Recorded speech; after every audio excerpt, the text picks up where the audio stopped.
Isang maulang umaga, everyone!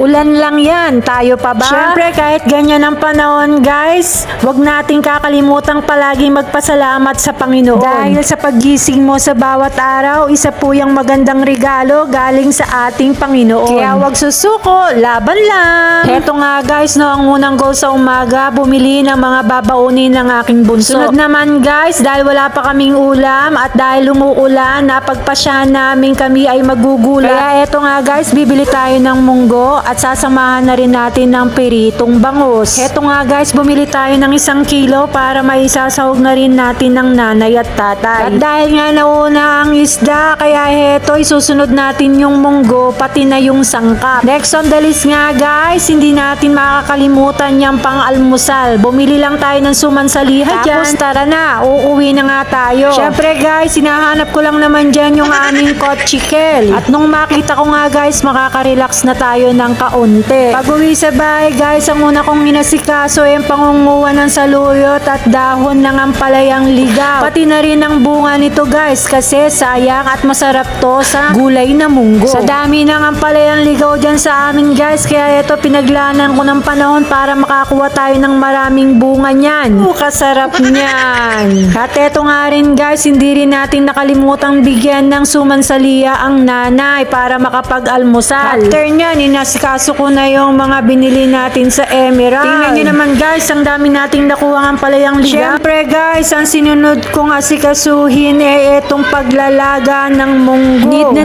nating palambutin yan guys para hindi na tayo tangaliin sa pagluluto ng munggong gulay. Isama na rin natin yung mga breast chicken na tirang yan. Tapos guys, sinugasan ko nga yung isda at akin ng inasnan. Eto nga guys, no, kumukulo na yung ating munggo. Tapos, iseset aside lang muna natin yan for a while. Eto nga guys, no, yung mga used oil na pwede pa nating gamitin. Itong grease container with strainer and fry basket. Yung mga used oil natin, smooth nang gamitin. Kung ikaw gusto mo rin nito, andyan lang yung link, hanapin mo na lang. Next natin gagawin, magpipirito at magsasaing na rin. Pagkatapos nga ng pirito guys, ito ang ating tatrabahuin yung ginisang munggo naman. Buti na lang yung energy level ko, hindi ganun kadaling malobas. Pag super nanay ka, minsan mapapatanong ka na lang kung paano mong naitawid ang buong maghapon.